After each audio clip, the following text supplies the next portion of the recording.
विश्व पर्यावरण दिवस पर सीएम तीरथ सिंह रावत ने लगाया जामुन का पेड़, सभी से की वृक्षारोपण की अपील। बोले वृक्षारोपण सभी की सामूहिक जिम्मेदारी।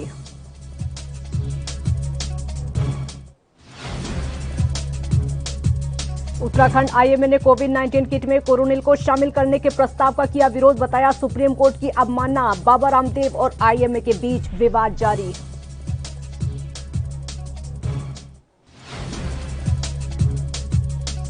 देहरादून में बस चालकों और कर्मचारियों को नहीं मिला वेतन, 5 महीने से परेशान है कर्मचारी, तनख्वाह न मिलने से घर चलाना हुआ मुश्किल।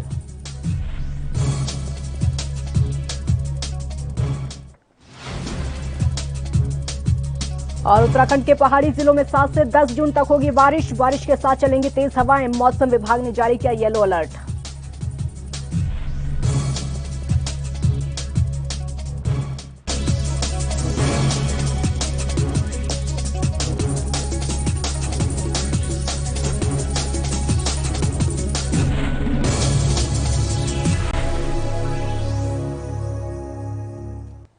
नमस्कार, आपड़ू उत्तराखंड देख रहे हैं आप। मैं हूं आपके साथ काजल ठाकुर। विश्व पर्यावरण दिवस के मौके पर उत्तराखंड के मुख्यमंत्री तीरथ सिंह रावत ने अपने आवास पर वृक्षारोपण किया है। मुख्यमंत्री ने इस अवसर पर जामुन का पेड़ लगाया। साथ ही सीएम रावत ने प्रदेशवासियों से अपील की है कि हर व्यक्ति एक एक वृक्षारोपण करके पर्यावरण के संरक्षण में अपना योगदान दे। और आपको बता दें कि विश्व पर्यावरण दिवस के अवसर पर घोषणा करते हुए मुख्यमंत्री ने बताया कि राज्य में स्थित सभी गांव और गांव के आसपास के क्षेत्रों में स्थित तालाबों और जल निकायों जो कि राजस्व अभिलेखों में दर्ज हैं, उन सबका अगले 1 साल में पुनर्जीवन किया जाएगा। साथ ही उन्होंने कहा कि वित्तीय वर्ष 2022-23 में जलवायु परिवर्तन संबंधी कार्यों में मुख्य धारा में लाने के लिए राज्य में क्लाइमेट बजटिंग शुरू किया जाएगा।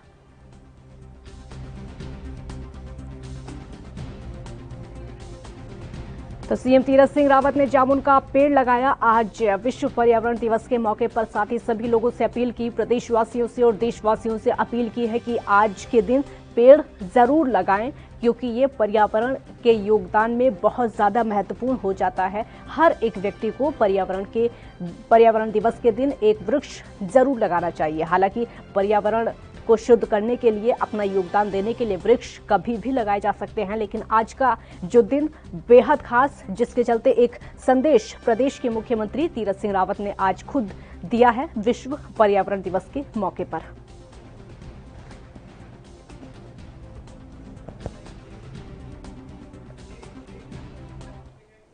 एक ब्रेक का वक्त हो गया है, जल्द हाजिर होंगे।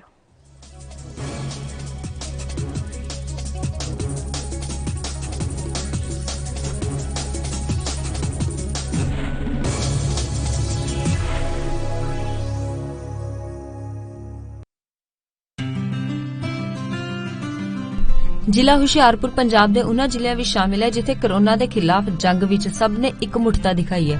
ਨਤੀਜਾ ਇਹ ਨਿਕਲਿਆ ਕਿ ਜ਼ਿਲ੍ਹੇ ਦੇ ਕਈ ਪਿੰਡਾਂ ਨੇ ਕੋਰੋਨਾ ਵੈਕਸੀਨੇਸ਼ਨ 100% ਦਾ ਟੀਚਾ ਹਾਸਿਲ ਕਰ ਲਿਆ ਹੈ, ਜੋ ਕਿ ਵਾਕਈ ਕਾਬਿਲੇ ਤਾਰੀਫ ਹੈ। ਦਰਅਸਲ ਪੰਜਾਬ ਦੇ ਮੁੱਖ ਮੰਤਰੀ ਕੈਪਟਨ ਅਮਰਿੰਦਰ ਸਿੰਘ ਨੇ ਟੀਕਾਕਰਨ ਨੂੰ ਲੈ ਕੇ ਇੱਕ ਲਹਿਰ ਦਾ ਆਗਾਜ਼ ਕੀਤਾ ਸੀ। ਮੁੱਖ ਮੰਤਰੀ ਦੇ ਹੁਕਮਾਂ ਅਨੁਸਾਰ ਹੁਸ਼ਿਆਰਪੁਰ ਸਮੇਤ ਪੂਰੇ ਪੰਜਾਬ ਵਿੱਚ ਸ਼ੁਰੂ ਕੀਤੀ ਗਈ ਕੋਰੋਨਾ ਮੁਕਤ ਪਿੰਡ ਮੁਹਿੰਮ ਨੇ ਜ਼ੋਰ ਫੜ ਲਿਆ ਹੈ। इस मुहिम तहत हर रोज ग्राम पंचायतों वालों टीकाकरण मुहिम नूं सहयोग दिता जा रहा है। इस मुहिम के शुरू होने तो बाद पहले 48 घंटिया विच जिले के 11 पिंडां ने कोरोना वैक्सीनेशन की 100% पहली डोज लगवा ली सी। इन्हां पिंडां विच हलका ਚੱਬੇਵਾਲ ਦੇ पिंड नवां जटपुर, पुंगा ते पुंज शामिल ने, जबकि मकेरियां दे पिंड नथूवाल, ललोता, उलाहा, चकड़ियाल, पड़ोलिया ते रामगढ़ सिकरी ने भी फतेह हासिल की है। इस तो इलावा गढ़शंकर दे पिंड नाजरपुर, रावलपिंडी ने भी कोविड-19 की 100% डोज लगवा लए ने। दूजे पासे डिप्टी कमिश्नर अपनीत रियात ने भी पिंडां दे सरपंचां नूं इस उपलब्धि लई ਵਧਾਈ ਦਿੱਤੀ है ते होरनां पिंडां नूं भी आउण वाले दिनां 'ਚ 100% टीकाकरण लई प्रेरित कीता है। उन्हां दस्सिया कि जिले विच 3,52,723 लोकां दा टीकाकरण हो चुका है ते रोजाना 5,000 ਤੋਂ ਉੱਤੇ ਲੋਕਾਂ ਦਾ ਟੀਕਾਕਰਨ ਹੋ ਰਿਹਾ ਹੈ। दरअसल पंजाब के मुख्य मंत्री कैप्टन अमरिंदर सिंह ने ऐलान किया सी कि सूबे के पिंडां विच 100% कोरोना टीकाकरण के टीचे नूं हासिल करने वाले पिंड नूं 10 लाख रुपए की विशेष ग्रांट दी जाएगी, जिसके नतीजे वजों पंजाब के सारे पिंडां 'ਚ वैक्सीनेशन ने जोर फड़ लिया। जेड़ा पिंड 100% वैक्सीनेशन करूगा उन्हें मैं 10 लाख का ग्रांट दूंगा। नोट कर लो, जिन्हें तो वैक्सीन, मैंने पता वैक्सीनेशन का कोई डर है, पर जब आओ लग जाओ लाइना दे विच और करा लो अपनी वैक्सीनेशन, और थोड़ी ग्रांट मैं दे दूंगा। जो कुछ तुसी अपने पिंड च कराउणा तुसी करा लो। ਜ਼ਿਕਰਯੋਗ ਹੈ ਕਿ ਪੰਜਾਬ ਦੀ ਕੈਪਟਨ ਅਮਰਿੰਦਰ ਸਿੰਘ ਸਰਕਾਰ ਵਾਇਰਸ ਦੀ ਸ਼ੁਰੂਆਤ ਤੋਂ ਹੀ ਅਲਰਟ ਮੋਡ ਤੇ ਸੀ, ਜਿਸ ਦਾ ਨਤੀਜਾ ਇਹ ਨਿਕਲਿਆ ਕਿ ਅੱਜ ਪੰਜਾਬ ਦੇ ਵਿੱਚ ਕੋਰੋਨਾ ਦੇ ਕੇਸ ਘੱਟ ਤੇ ਹਸਪਤਾਲਾਂ 'ਚ ਸਹੂਲਤਾਂ ਜ਼ਿਆਦਾ ਨੇ।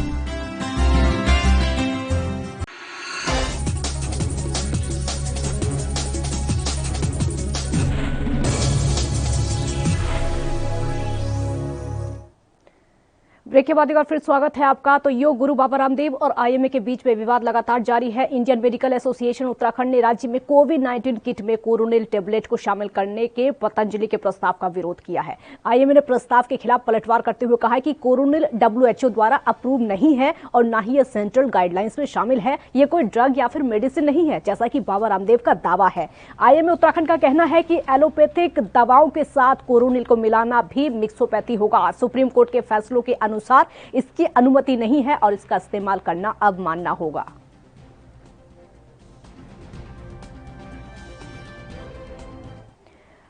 तो विश्व पर्यावरण दिवस के मौके पर लालकुआ में डॉली रेंज वन विभाग के परिसर में पौधारोपण किया गया और इस दौरान फलदार और छायादार पौधे लगाए गए। पौधारोपण कार्यक्रम में बतौर मुख्य अतिथि पूर्व चेयरमैन ने भी शिरकत की। वहीं डॉली रेंज के रेंजर अनिल जोशी ने बताया कि कोरोना काल में लोगों को पर्यावरण संरक्षित करने की सीख मिली है और लोगों को एहसास भी हुआ है कि जब पर्यावरण बचेगा तभी जिंदगी बचेगी। वन विभाग द्वारा क्षेत्र के जनप्रतिनिधियों को 11-11 पौधे भी दिए गए, जिससे वो अपने अपने क्षेत्रों में पौधारोपण कर सके।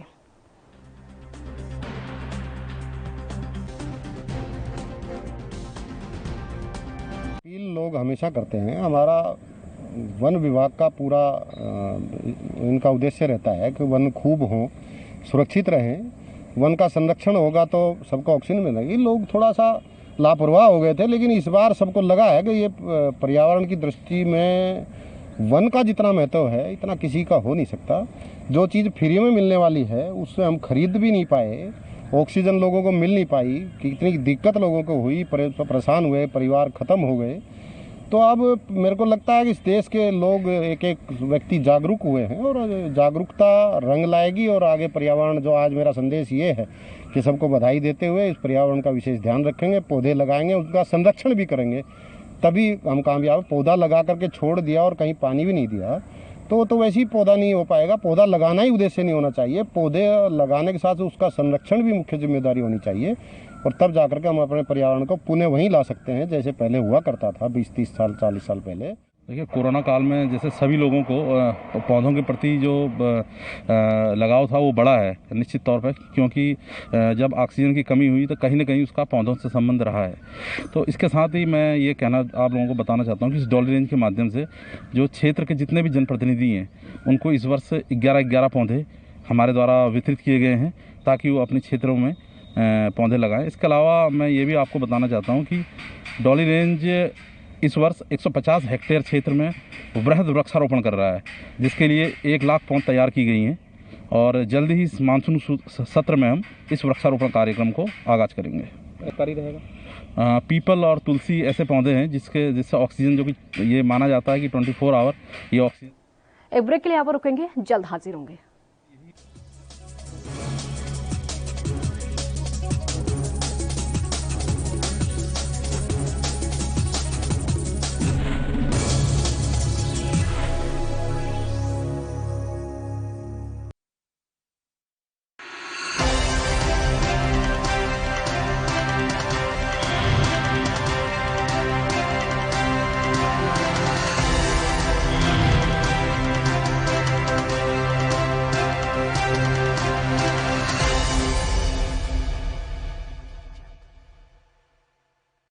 कोरोना वायरस ਨੂੰ ਅਸੀਂ ਤਾਂ ਹੀ ਹਰਾ ਸਕਦੇ ਹਾਂ ਜੇਕਰ ਅਸੀਂ ਆਪਣੇ ਵੱਧ ਤੋਂ ਵੱਧ ਟੈਸਟ ਕਰਵਾਵਾਂਗੇ ਤੇ ਵੈਕਸੀਨੇਸ਼ਨ ਲਗਵਾਵਾਂਗੇ।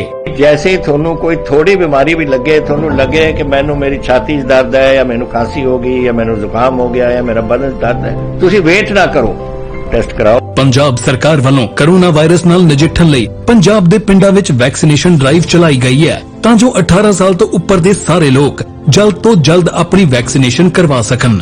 ਪੂਰੇ ਪੰਜਾਬ ਦੇ ਪਿੰਡਾਂ ਲਈ ਕੋਵਿਡ ਟੈਸਟਿੰਗ ਕੇਂਦਰ ਸਥਾਪਿਤ ਕੀਤੇ ਗਏ ਨੇ।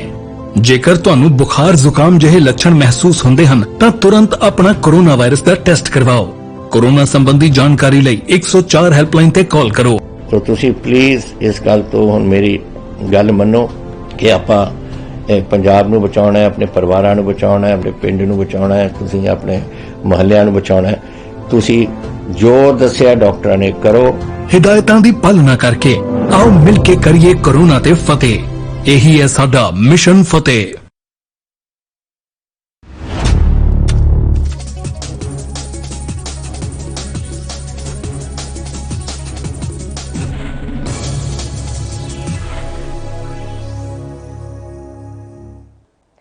ब्रेक के बाद एक बार फिर आपू उत्तराखंड में स्वागत है आपका।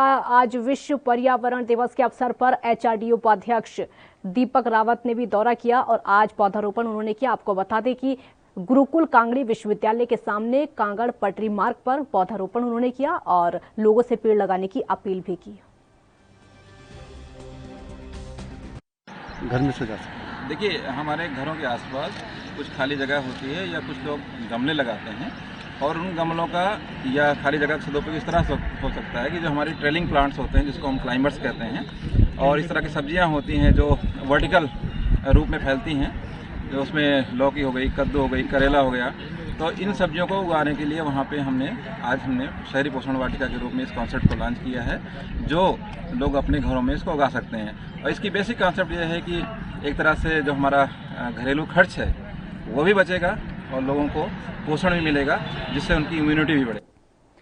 ऋषिकेश में नेशनल हाईवे पर नेपाली फार्म तिराही के पास में टोल प्लाजा नहीं बनेगा, ये बात विधानसभा अध्यक्ष प्रेमचंद अग्रवाल ने कही और उन्होंने कहा कि 24 मई को टोल प्लाजा बनने का मामला सामने आया था। इसको लेकर मुख्यमंत्री से लेकर केंद्रीय मंत्री रमेश पोखरियाल निशंक से भी बात हो चुकी है, जिसके बाद ये बड़ा फैसला लिया गया। भैया, हमारे शांत प्रिय इलाके में टोल प्लाजा से अराजकता जैसी भी फैलती है। मेरा क्षेत्र तो वैसे बहुत शांत प्रिय है, मेरे यहाँ के लोग बहुत अच्छे हैं, मेरे यहाँ की जनता बहुत अनुशासित है। अब आप देखिए, सब जगह निर्माण कार्य जब होते थे तो बार बार वहाँ पे व्यवधान उत्पन्न होता था। एनएचआई ने एक जो काम किया, एक भी बार उनको बाधा उत्पन्न हमारे जनता या मेरे द्वारा कहीं से कहीं तक नहीं हुई। ये विभाग भी जानता है, वहाँ के ठेकेदार जो काम करते हैं वो भी जानते होंगे। तो उस अनुशासित जनता और शांत प्रिय जनता के सामने यदि आप भी समझते हैं टोल प्लाजा में कभी दिन भर में कुछ ना कुछ इस तरह के मौके भी आते हैं कि जब वहाँ झगड़ा और इस प्रकार के फसाद जैसी संभावना बनी रहती है, तो मेरे यहाँ शांत प्रिय जो क्षेत्र है उससे में अशांति जैसी भी फैलती है। मुख्यमंत्री जी का, माननीय केंद्रीय मंत्री जी का और हमारे उस तमाम उन अधिकारियों का, विभाग का, कि उन्होंने हमारे उस समस्या को समझा और निर्णय लिया गया कि वहाँ टोल प्लाजा नहीं लगेगा। बहुत धन्यवाद कर रहा हूँ और मैं सभी अपने उन साथियों का जिन्होंने इस संघर्ष में। एक छोटे से ब्रेक के लिए यहाँ पर रुकेंगे, जल्द हाजिर होंगे।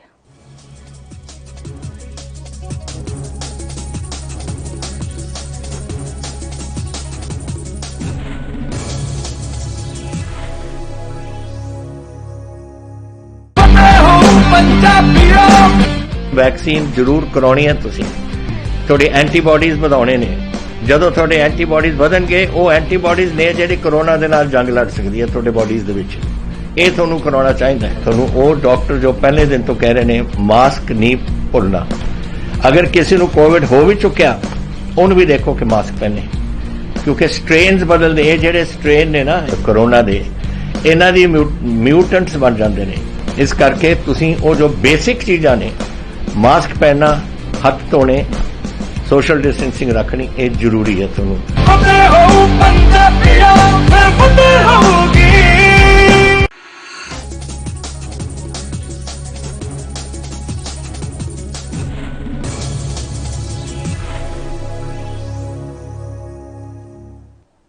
ब्रेक के बाद एक बार फिर स्वागत है आपका। कांग्रेस प्रवक्ता गरिमा दसोनी ने एक बार फिर से बीजेपी पर हमला बोला और कहा कि आज 3 महीने का समय बीत चुका है, लेकिन अभी तक बीजेपी ये तय नहीं कर पाई है कि मुख्यमंत्री तीरथ सिंह रावत से कहा है कि चुनाव लड़ा जाएगा या फिर नहीं। आप भी सुनिए। देखिए, भाजपा डैमेज कंट्रोल के लिए तीरथ सिंह रावत जी को मुख्यमंत्री के तौर पर यहाँ प्रदेश में लाई, क्योंकि त्रिवेंद्र रावत जी का जो 4 साल का कार्यकाल था वो कहीं ना कहीं बहुत ज्यादा विफल कार्यकाल था और जिस तरह से पहली लहर को मिसहैंडल किया गया था, त्रिवेंद्र रावत जी खुद आइसोलेशन में चले गए थे। तो ऐसे में मुखिया बदला गया, ना केवल सरकार का, संगठन का भी। लेकिन भाजपा के लिए हालात अब ये हो गए हैं कि आसमान से गिरा और खजूर पे अटका, क्योंकि तीरथ रावत भी उतना कोई कमाल या जौहर नहीं दिखा पाए मुख्यमंत्री बनने के बाद, जो जिसकी अपेक्षा भाजपा ने की थी। अब तो हालात ये लगते हैं कि भाजपा को शायद चुनाव से पहले तीसरा मुख्यमंत्री बदलना पड़े, क्योंकि बहुत ज्यादा किरकिरी भाजपा की पूरे प्रदेश में हो रही है। वहीं दूसरी तरफ मुख्यमंत्री के चुनाव या लड़ने या नहीं लड़ने पर इतना ही कहा जा सकता है कि जब मुख्यमंत्री के चुनाव के लिए अभी तक चयन नहीं हो पा रहा विधानसभा का, तो आगे तो भाजपा को 70 सीटों पे चुनाव लड़ना है।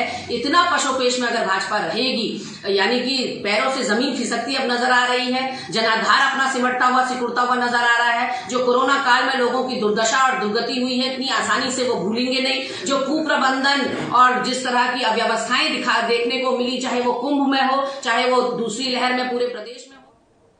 मौसम विभाग ने उत्तराखंड में 8 जून तक बारिश का पूर्वानुमान जारी किया है। 7 जून को येलो अलर्ट है। आपको बता दें कि सभी पहाड़ी जिलों में इस हफ्ते बारिश संभव है। मौसम विभाग के 5 दिनों तक पूर्वानुमान के मुताबिक 5 और 6 जून को उत्तरकाशी, रुद्रप्रयाग, चमोली, बागेश्वर, पिथौरागढ़ में कुछ जगह पर और देहरादून, टिहरी, अल्मोड़ा, नैनीताल में कहीं कहीं हल्की बारिश हो सकती है। मौसम इसकी वजह से शुष्क भी रह सकता है।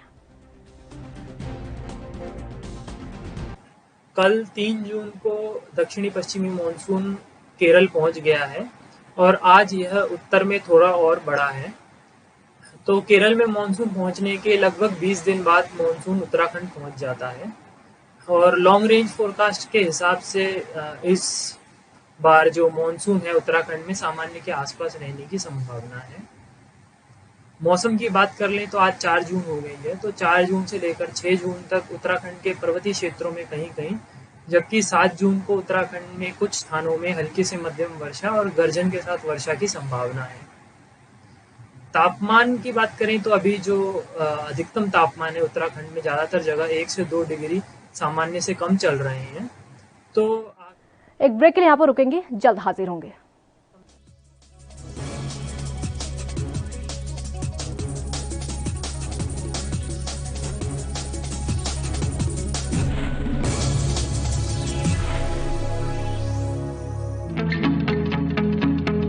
पूरा देश इस वेले कोरोना ਦੇ ਨਾਲ ਜੰਗ ਲੜ ਰਿਹਾ ਹੈ ਤੇ ਪੰਜਾਬ ਵੀ ਇਸ ਜੰਗ ਦੇ ਵਿੱਚ ਸ਼ਾਮਿਲ ਹੈ।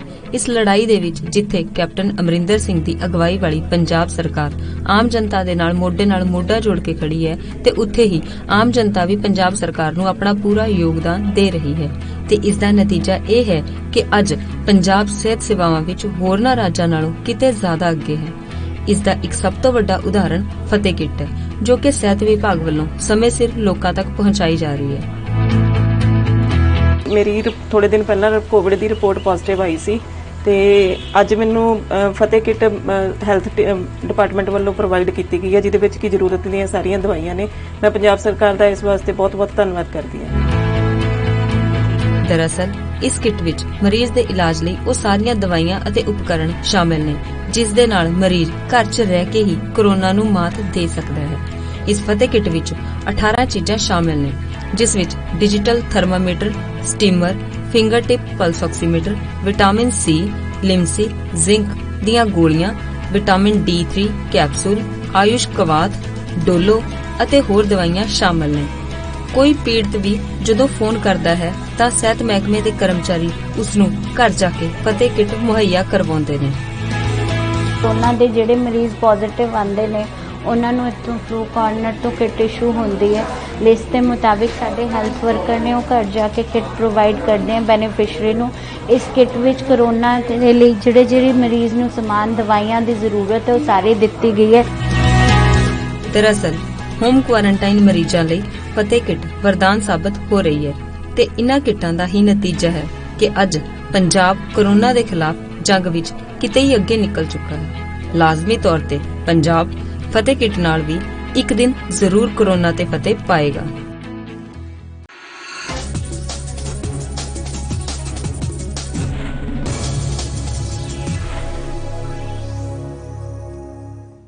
ब्रेक के बाद एक बार फिर स्वागत है आपका। कोरोना कर्फ्यू में बाजार खुलने की अनुमति न मिलने से नाराज व्यापारियों ने एक बार फिर से उधम सिंह नगर में रुद्रपुर के मुख्य बाजार भगत सिंह चौक पर इकट्ठे होकर 100 मीटर तक काला झंडा यात्रा निकाली है और विरोध आज दर्ज कराया। गूंगी सरकार है, इनको कोई फर्क नहीं पड़ रहा। लगातार प्रदेश का व्यापारी हमारे 377 इकाइयां प्रदेश के अंदर आंदोलन की राह पर हैं, पर इनको समझ नहीं आ रहा। मैं कहना चाहता हूं कि जब आप लोगों ने तय कर दिया था, सरकार ने तय कर दिया था कि 5% तहसीली स्तर पर देखा जाएगा, तो हमारे तो केस भी नहीं है। क्यों नहीं हमारा व्यापार खोलते? क्या दिक्कत है आपको व्यापार खोलने में? आप क्यों व्यापारी को उलझा के रखा पड़ा आपने? आप बाजार खोलिए, शर्तों के साथ खोलिए। हम लोग भी कोरोना को लेकर जागरूक हैं, हम भी चाहते हैं कि कोरोना और ना फैलना चाहिए, लेकिन ये सरकार देखना नहीं चाहती है। सरकार हमारे इम्तिहान ले रही है, लेकिन हम सरकार से पीछे हटना, हम लोग पीछे हटने वाले नहीं है। हमारी संघर्ष की राह लगातार चल रही है, संघर्ष की राह लगातार चलती रहेगी। हम लोग 8 तारीख को निर्णय लेंगे, 9 तारीख से ऐतिहासिक निर्णय होगा। 8 तारीख को हम फाइनल कर देंगे हमें क्या करना है, और 9 तारीख से रुद्रपुर शहर के अंदर ऐतिहासिक निर्णय लेंगे, हम सरकार के खिलाफ देंगे। देहरादून में बस चालकों और कर्मचारियों को 5 महीने से सैलरी नहीं मिल पाई है, जिसके चलते कर्मचारी काफी परेशान है। उनका कहना है कि सैलरी ना मिलने की वजह से उनका घर तक चलाना मुश्किल हो गया। अगर घर में कोई बीमार हो जाता है तो उसका इलाज भी नहीं हो पाएगा।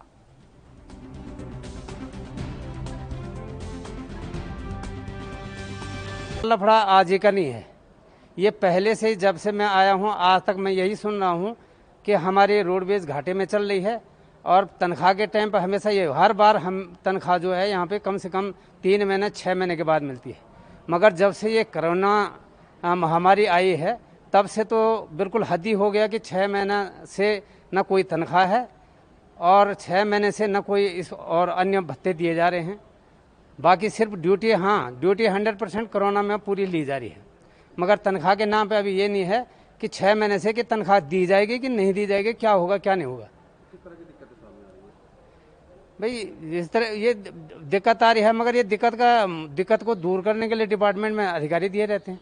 अधिकारियों का काम है आगे सरकार से बात करना, शासन से बात करना कि भाई ये हो रहा है, तो इसके बारे में तभी कर्मचारी काम करेगा जब उसको कुछ मिलेगा। 1 जनवरी 2021 से और आज जून 4 जून हो गई है, अभी तक किसी भी मतलब 5 माह से एक भी महीने का वेतन नहीं मिला किसी भी कर्मचारी को, और न कर्मचारी को न अधिकारियों किसी को कोई वेतन नहीं मिला, और कार्य बराबर लिया जा रहा है। अधिकारी लोग कह रहे हैं कि स्थिति बड़ी खराब है, पैसे की व्यवस्था नहीं है। शासन से बात चल रही है, लेकिन वो बात ही बात चल रही है, अभी तक धरातल पे कुछ दिखाई नहीं दे रहा है। हम लोग, हमारे चालक परिचालक या मतलब कर्मचारी लोग इस स्थिति में पहुंच गए कि या तो हम अपनी जान ही दे दें या फिर हम अपने परिवार को भी कहीं जमुना गंगा में डुबो दें। इस तरीके की स्थिति उत्पन्न हो चुकी है। और जैसे कि स्थिति कोविड काल चल रहा है, इस समय कोविड कर्फ्यू चल रहा है, कोविड कर्फ्यू में लगातार हमारे चालक परिचालक ड्यूटी कर रहे हैं, उनके लिए कोई भी सुविधा किसी प्रकार की पहाड़ के अंदर की एक तो 50% में गाड़ियाँ चलानी पड़ रही, अंतर्राज्यीय गाड़ियाँ भी नहीं चल रही, अंतर्राज्यीय दूसरे स्टेट में गाड़ियाँ भी नहीं चल रही, और दूसरा क्या नाम कि 50% में जो सवारी चलानी पड़ रही उससे तो कैसे, उसमें तो डीजल के पैसे पूरे नहीं हो पा रहे। मेन कारण ये है कि तो उसमें तो डीजल ही नहीं आ पाएगा। जब दिक्कत ऐसे कि बिना तनख्वाह के तो आदमी क्या करेगा, 5 महीने से आदमी घर में बैठा हुआ। एक छोटे से ब्रेक के लिए यहाँ पर रुकेंगे, आप देखते रहिए ANP न्यूज।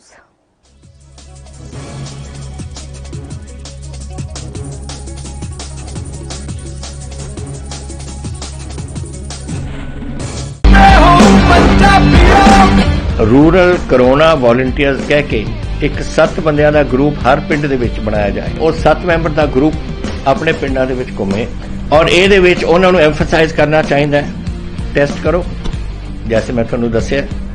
ਜਿੱਥੇ ਫਿਰ ਅਗਰ ਕੋਈ ਪੋਜ਼ਿਟਿਵ ਨਿਕਲਿਆ ਉਹ ਕਿਹਨੂੰ ਮਿਲਿਆ ਉਹਨੂੰ ਟ੍ਰੇਸ ਕਰੋ, ਕਿ ਜਾ ਕੇ ਦੇਖੋ ਕਿ ਕਿਹਨੂੰ ਮਿਲਿਆ ਉਹਨੂੰ ਵੀ ਟੈਸਟ ਕਰੋ, ਔਰ ਫਿਰ ਜਿਹੜੇ ਕੋਵਿਡ ਪੋਜ਼ਿਟਿਵ ਨੇ ट्रीट करो। 3 T's, 3 T's, test, trace and treat. ये चीज़ां अगर आप कर सकिए तो तुसी देखो ये अपने पिंड और मोहल्ले कंट्रोल आ सकती है।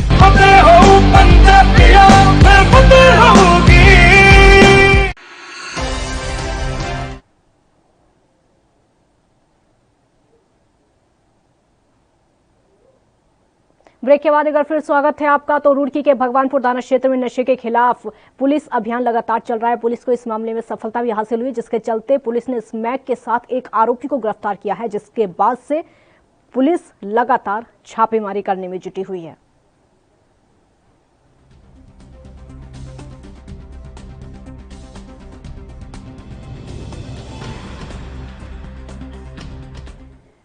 लक्सर के मुंडाखेड़ा कला गांव में 80 साल की बुजुर्ग महिला की मौत का मामला सामने आया है, जिसके बाद से ही क्षेत्र में सनसनी फैल गई है। गांव के लोगों ने घटना की सूचना पुलिस को दी और वहीं दूसरी तरफ मृतक महिला के परिजनों का कहना है कि सुबह जब महिला काफी देर तक नहीं उठी तो सबको आवाज लगाई, जिसके बाद देखा कि मकान की छत के अंदर देखा महिला मृत पड़ी हुई थी।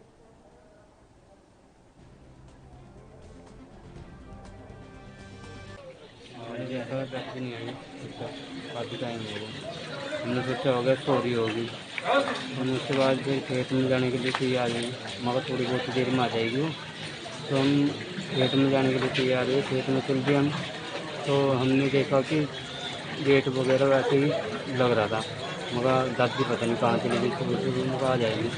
तो फिर हम आगे जाए, तो इसके बाद देखा हमने, देखा गया दादी गेट वो हमने कई सारी आँख मारी, उनको आँख मारी कहीं सारी, फिर उसके बाद में उठी। फिर हम इधर से गए, फिर उधर हमने कोठे को जाके हमने उनका गेट खोल के जब देखा फिर सबको बताया, उनकी हत्या की गई थी। कंट्रोल रूम के माध्यम से सूचना प्राप्त हुई कि मुंडाखेड़ा कला में जो वृद्धा है कैलाशो देवी, पत्नी स्वर्गीय मनीराम सैनी, उनका जो है जो उनके केयर टेकर हैं, उन्होंने जब उनको देखा आके तो उनका मृत अवस्था में पाया। तो उसी संबंध में मौके पर टीम पहुंच चुकी है और फील्ड यूनिट और बाकी जो फिंगरप्रिंट्स के एक्सपर्ट हैं वो भी मौके पर पहुंच चुके हैं और इसमें टीमें लगा दी गई हैं और जल्दी इस घटना को खुला सके। नैनीताल में एक दर्दनाक हादसा हुआ है और हादसे में 2 लोगों की मौत हो गई है। भवाली जोलीकोट रोड पर शुक्रवार की देर रात एक खाई में गिरने से उसमें सवार 2 लोगों की मौत हो गई, जबकि एक व्यक्ति गंभीर रूप से घायल हो गया है। उसको इलाज के लिए अस्पताल भेज दिया गया है। तो सुबह जब मौके पर पुलिस पहुंची, उसके बाद रेस्क्यू ऑपरेशन शुरू किया गया। तलीताल में एसओ विजय मेहता ने बताया कि कार में दिल्ली के 3 व्यक्ति सवार थे, जिसमें एक व्यक्ति था और एक महिला भी थी, लेकिन दोनों मृत अवस्था में थे, जबकि एक महिला गंभीर रूप से घायल थी, जिसको इलाज के लिए अस्पताल भेज दिया गया। आपको बता दें कि हादसे में दौलतपुर गाजियाबाद निवासी सारीन शहाबुद्दीन और सेक्टर 624 ब्लॉक की रहने वाली थी, उसकी मौके पर ही मौत हो गई, जबकि गोलचक्कर पुराना साकेत की रहने वाली एक जो महिला थी वो गंभीर रूप से घायल हो गई। उसके बाद उसके परिजनों से संपर्क किया गया।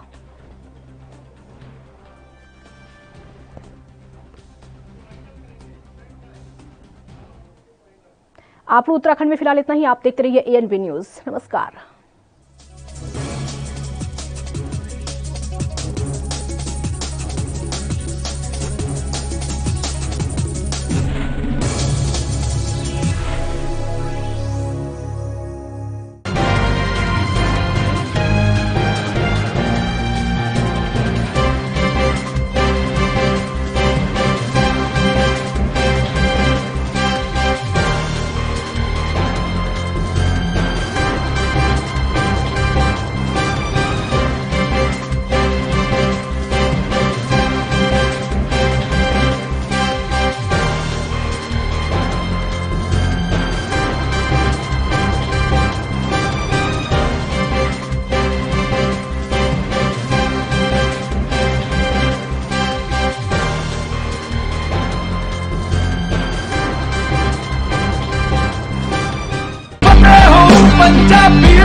फतेह किट ਦਿੱਤੇ ਨੇ ਕਿ ਤੁਹਾਨੂੰ ਕਿਤੇ ਜਾਣ ਦੀ ਲੋੜ ਨਹੀਂ। ਅਗਰ ਤੁਸੀਂ ਪੋਜ਼ਿਟਿਵ ਹੋ, ਸਟੇਜ 1 ਦੇ ਵਿੱਚ ਹੋ, ਲੈਵਲ 1 ਦੇ ਵਿੱਚ ਹੋ, ਆਪਣੇ ਘਰ ਜਾਓ, ਫਤਿਹ ਕਿਟ ਤੁਹਾਨੂੰ ਮਿਲ ਜੂਗਾ।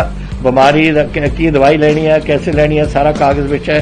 ਕੋਈ ਬੰਦਾ ਆਊਗਾ ਜਿਹੜਾ ਤੁਹਾਨੂੰ ਦੇਊਗਾ ਔਰ ਉਹ ਸਮਝਾਊਗਾ ਵੀ ਤੁਹਾਨੂੰ, ਉਹ ਤੁਸੀਂ ਲਓ। ਫਤਿਹ ਹੋ ਪੰਜਾਬੀਓ, ਮੈਂ ਫਤਿਹ ਹੋਊਗੀ।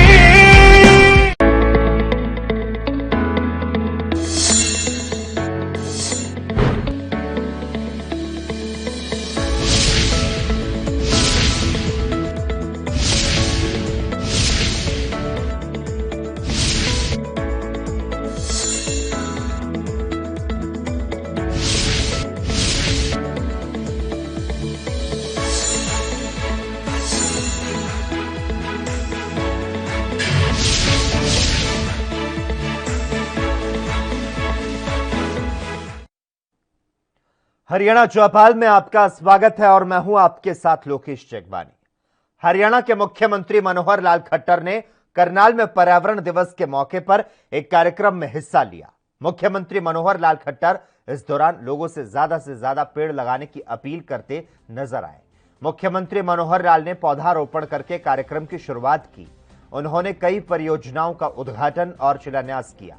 मुख्यमंत्री मनोहर लाल खट्टर ने कहा कि करनाल में अलग अलग जगह पर पार्क तैयार किए जा रहे हैं, जिससे ये पार्क पर्यावरण के लिए अच्छे रहेंगे और लोगों के घूमने के लिए एक शानदार जगह होगी। मुख्यमंत्री मनोहर लाल खट्टर ने कहा कि लोगों को ज्यादा से ज्यादा पेड़ लगाने की जरूरत है। मुख्यमंत्री ने कहा कि इस कोरोना काल में ऑक्सीजन कितनी कीमती है, ये हमें समझाया है और ऐसे में लोगों को अपील करता हूं कि लोग ज्यादा से ज्यादा पेड़ लगाएं और पर्यावरण को सुरक्षित रखें। देखिए मित्रों, आज 5 जून विश्व पर्यावरण दिवस है और विश्व पर्यावरण दिवस का वैसे तो हर वर्ष ही महत्व होता है, लेकिन इस वर्ष जैसा हमको एक ऐसे संकट में से निकलना पड़ा, महामारी कोरोना के कारण से जो ऑक्सीजन की कमी, इसका आभास सर्वविदित ऐसा सबको हुआ है। तो ऑक्सीजन के जो प्राणदाता है, ऑक्सीजन का जो हमारी जो प्राणवायु के प्रदाता है, वो पेड़ हैं। पेड़ पौधे, इनको बढ़ाना, इनको सुरक्षित रखना और इनके लिए हर व्यक्ति को जागरूक करना एक बहुत बड़ा एक विषय है। इस विषय को हमने आज जनता के सामने रखा है। आपके माध्यम से मैं हरियाणा की जनता को अपील करता हूं कि पेड़ों को लगाएं, उनको सुरक्षित रखें, ताकि हमारी प्राणवायु, ये जो ऑक्सीजन है, इसको बढ़ावा मिले। आज हमने कई योजनाओं की भी घोषणा की है और कुछ का शिलान्यास भी हुआ है। जैसे पहला, ये जो करनाल में मुगल कैनाल, इस के क्षेत्र में 80 एकड़ भूमि पर एक ऑक्सीवन लगाया गया है। इस ऑक्सीवन को एक लोगों के आकर्षण का ये केंद्र रहेगा, लोगों के भ्रमण करने के लिए, लोगों को आने जाने के लिए, और अलग अलग प्रकार के उसमें वनों की कल्पना की गई है। 10 प्रकार के वन उसमें बनाए गए हैं। उसमें सुगंध देने वाले भी हैं, उसमें ऋषि वन जो है वो एक साधना के नाते से वो वन भी वहाँ हैं, और सुगंध देने वाले सुगंध वन भी है। ऐसे अलग अलग वनों की वहाँ कल्पना की गई है। तो इसका एक बहुत सुंदर स्वरूप करनाल के लोगों को निकलेगा और ये जल्दी अब शुरू हो जाएगा और कुछ वर्षों में बन करके तैयार हो जाएगा। देखिए, हमको सारी चीजें चाहिए। पानी की रिचार्जिंग एक बहुत बड़ा विषय है, लेकिन साथ ही विकास भी चाहिए।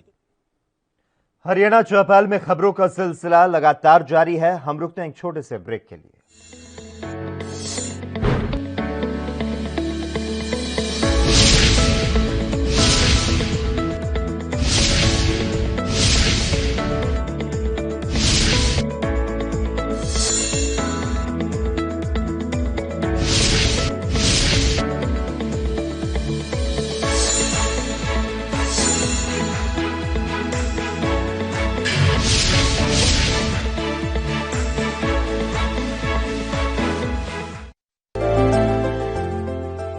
ਅੱਜ ਸਿਰਫ ਦੇਸ਼ ਹੀ ਨਹੀਂ ਬਲਕਿ ਪੂਰੀ ਦੁਨੀਆ ਹੀ ਕੋਰੋਨਾ ਤੋਂ ਜੂਝ ਰਹੀ ਹੈ। ਜਿੱਥੇ ਪਹਿਲੀ ਲਹਿਰ ਦੇ ਵਿੱਚ ਦੇਸ਼ ਦੇ ਨਾਲ ਹੀ ਪੰਜਾਬ ਨੇ ਵੀ ਸੰਘਰਸ਼ ਕੀਤਾ, ਉੱਥੇ ਹੀ ਦੂਜੀ ਲਹਿਰ ਵਿੱਚ ਪੰਜਾਬ ਦੀ ਕੈਪਟਨ ਅਮਰਿੰਦਰ ਸਿੰਘ ਸਰਕਾਰ ਨੇ ਠੋਸ ਫੈਸਲੇ ਲਏ ਨੇ ਤਾਂ ਜੋ ਕੋਰੋਨਾ ਦੇ ਫੈਲਾਅ ਨੂੰ ਰੋਕਿਆ ਜਾ ਸਕੇ।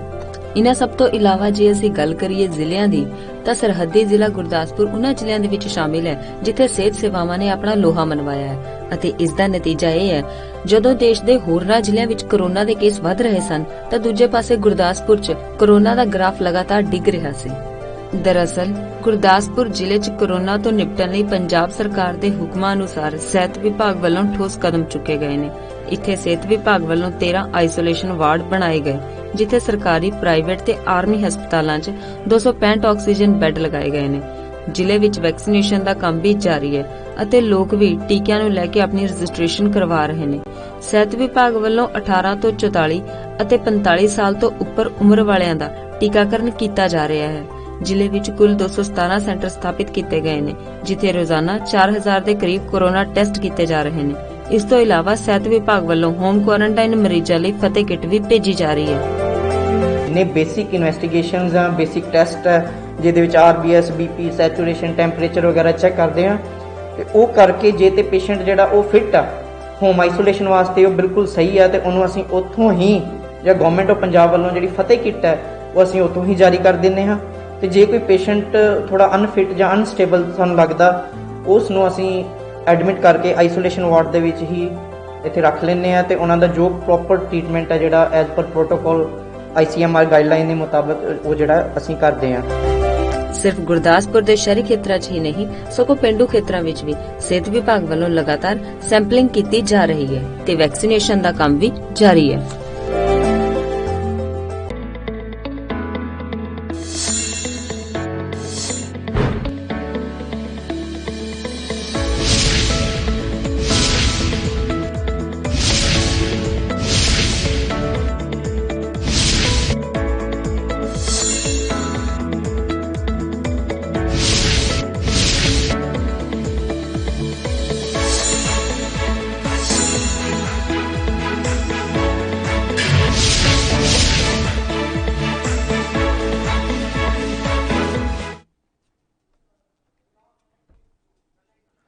ब्रेक के बाद एक बार फिर से आपका स्वागत है। मुख्यमंत्री मनोहर लाल ने किसानों के प्रदर्शन को लेकर अपनी बात कही और कहा कि शांतिपूर्ण तरीके से किसी को प्रदर्शन करने से नहीं रोका जाएगा।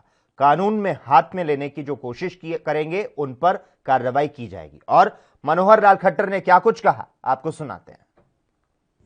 मैंने अपील भी की है और मैं मानता हूं कि जो भी कुछ इस प्रकार के आंदोलन में वो कार्य करें वो एक प्रकार से लॉ एंड ऑर्डर को खराब न करें, शांतिपूर्वक तरीके से करें, अहिंसा इस नाते को ध्यान रखें। तो शांतिपूर्वक करने वाले प्रदर्शन को हम नहीं रोकेंगे, लेकिन अगर कहीं लॉ एंड ऑर्डर की स्थिति बिगड़ती है तो उसको संभालने के लिए हमें कुछ भी करना पड़ेगा। देखिए ये प्रशासन का काम है, प्रशासन जैसा करता है हम उसके हिसाब से ही करते हैं। तो आखिर कोई भी सुरक्षा के काम में प्रशासन की बात को सर्वोपरि मानते हैं। देखिए ब्लैक फंगस जिस गति से प्रारंभ में आज से 8 दिन पहले शुरू हुआ था, अब वो काफी कंट्रोल में आ गया है। अब लगभग 600 के आसपास पेशेंट्स सभी हॉस्पिटल में, मेडिकल कॉलेजेस में हरियाणा में हैं, जो पिछले 3-4 दिन से स्थायी है। और विशेषज्ञों का मानना है कि ये अपने आप में नहीं बढ़ता, ये तो केवल आफ्टर इफेक्ट है कोविड की। जो लोग प्रभावित हुए उससे जो पॉजिटिव हुए उसका दवाइयों का, अन्यथा कुछ इलाज का, या जो कोमॉर्बिडिटीज के जो पेशेंट्स थे उन्हीं में ये आफ्टर इफेक्ट है। लेकिन अब इसका कंट्रोल हो गया है। कंट्रोल माने दवाइयां भी इसकी उपलब्ध हो गई हैं। जो पहले प्रारंभ में संकट था अब दवाइयां आने लग गई हैं। कल भी हमको इंजेक्शन इसके मिले हैं। 8000 इंजेक्शन हमारे पास आ गए हैं और आगे भी उसकी उपलब्धि ज्यादा बढ़ेगी। जैसा मांगे वैसा मिलता रहेगा। कृषि कानूनों को लेकर किसानों की तरफ से हरियाणा के मुख्यमंत्री डिप्टी सीएम के पुतले की शव यात्रा निकालकर फूंका गया। वहीं 3 कृषि कानूनों की प्रतियां जलाई गई। यह कार्यक्रम करनाल में उसी के पास किया गया जहां पर मुख्यमंत्री मनोहर लाल खट्टर ने पौधारोपण करके कई परियोजनाओं का शिलान्यास और उद्घाटन किया। दरअसल आज पूरे देश में किसान संपूर्ण क्रांति दिवस के रूप में मना रहे हैं। उन्होंने कृषि कानून को लागू हुए 1 साल पूरा होने पर हरियाणा में बीजेपी और जेजेपी विधायकों के घर के घेराव करते हुए आह्वान किया था, तो साथ ही साथ कानून की प्रतियां जलाने की बात कही थी।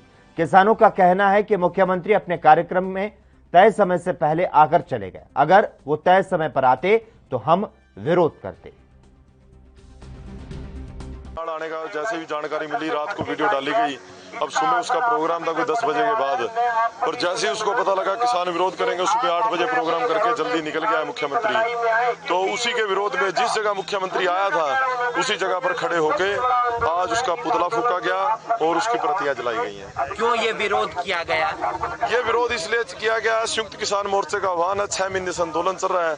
यहाँ पर कोई भी मुख्यमंत्री या मंत्री आएगा, हम उसका यदि कोई पर्सनल प्रोग्राम है या कहीं वो डेथ पे आया हुआ है या कोई धार्मिक प्रोग्राम है, उसका विरोध तो नहीं करेंगे। पर यदि खबरें लगातार जारी हैं। यहां वक्त है एक और छोटे से ब्रेक का।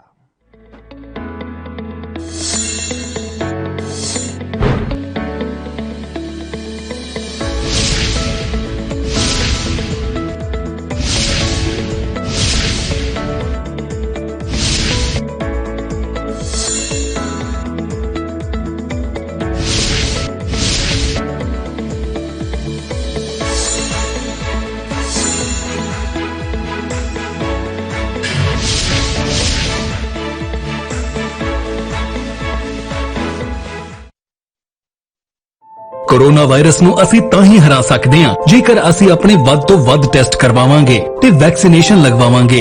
जैसे थोनू कोई थोड़ी बीमारी भी लगे, थोनू लगे कि मैनू मेरी छाती च दर्द है या मैनू खांसी हो गई या मैनू जुकाम हो गया या मेरा बदन दर्द है, तुसी वेट ना करो, टेस्ट कराओ। ਪੰਜਾਬ ਸਰਕਾਰ ਵੱਲੋਂ ਕੋਰੋਨਾ ਵਾਇਰਸ ਨਾਲ ਨਜਿੱਠਣ ਲਈ ਪੰਜਾਬ ਦੇ ਪਿੰਡਾਂ ਵਿੱਚ ਵੈਕਸੀਨੇਸ਼ਨ ਡਰਾਈਵ ਚਲਾਈ ਗਈ ਹੈ ਤਾਂ ਜੋ 18 ਸਾਲ ਤੋਂ ਉੱਪਰ ਦੇ ਸਾਰੇ ਲੋਕ ਜਲਦ ਤੋਂ ਜਲਦ ਆਪਣੀ ਵੈਕਸੀਨੇਸ਼ਨ ਕਰਵਾ ਸਕਣ। ਪੂਰੇ ਪੰਜਾਬ ਦੇ ਪਿੰਡਾਂ ਲਈ ਕੋਵਿਡ ਟੈਸਟਿੰਗ ਕੇਂਦਰ ਸਥਾਪਿਤ ਕੀਤੇ ਗਏ ਨੇ। ਜੇਕਰ ਤੁਹਾਨੂੰ ਬੁਖਾਰ ਜ਼ੁਕਾਮ ਜਿਹੇ ਲੱਛਣ ਮਹਿਸੂਸ ਹੁੰਦੇ ਹਨ ਤਾਂ ਤੁਰੰਤ ਆਪਣਾ ਕੋਰੋਨਾ ਵਾਇਰਸ ਦਾ ਟੈਸਟ ਕਰਵਾਓ। ਕੋਰੋਨਾ ਸੰਬੰਧੀ ਜਾਣਕਾਰੀ ਲਈ 104 ਹੈਲਪਲਾਈਨ ਤੇ ਕਾਲ ਕਰੋ। तो तुसी प्लीज इस गल तो हुण मेरी गल मन्नो कि आपां पंजाब नूं बचाउणा है, अपने परिवारां नूं बचाउणा है, अपने पिंड नूं बचाउणा है, तुसी अपने मुहल्लिਆਂ नूं बचाउणा है। तुसी जो दस्सिया डॉक्टरां ने करो। हिदायतां दी पालना करके आओ मिल के करिए कोरोना ते फतेह।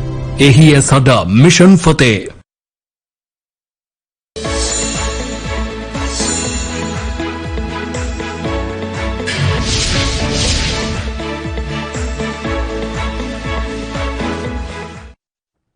ब्रेक के बाद एक बार फिर से आपका स्वागत है। हरियाणा सरकार ने शुक्रवार को भारी प्रशासनिक फेरबदल किया। सरकार ने एक झटके में 12 जिलों के डीसी बदल डाले। इनमें कई जिले ऐसे हैं जहां पर कोरोना की दूसरी लहर के दौरान अच्छा काम नहीं हुआ।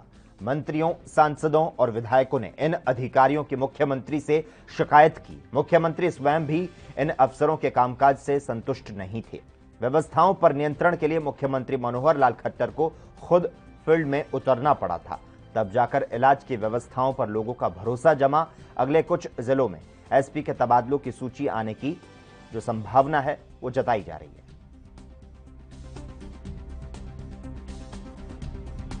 आपको बता दें यहां पर तबादला किया गया है। हरियाणा सरकार ने यह तबादला किया है। मुख्यमंत्री मनोहर लाल खट्टर जो थे वो इनके काम से संतुष्ट नहीं थे और इसी के चलते बड़ा प्रशासनिक फेरबदल जो है वो मुख्यमंत्री मनोहर लाल खट्टर ने किया है। सरकार ने 12 जिलों के डीसी है जो उन्हें बदल डाला है और इनमें कई जिले ऐसे हैं जहां पर कोविड की दूसरी लहर के दौरान अच्छा काम नहीं हुआ। और इसी के साथ ही हरियाणा चौपाल में बस इतना ही। तमाम अहम खबरों के लिए लगातार आप जुड़े रहिए हमारे साथ और देखते रहिए ANB न्यूज।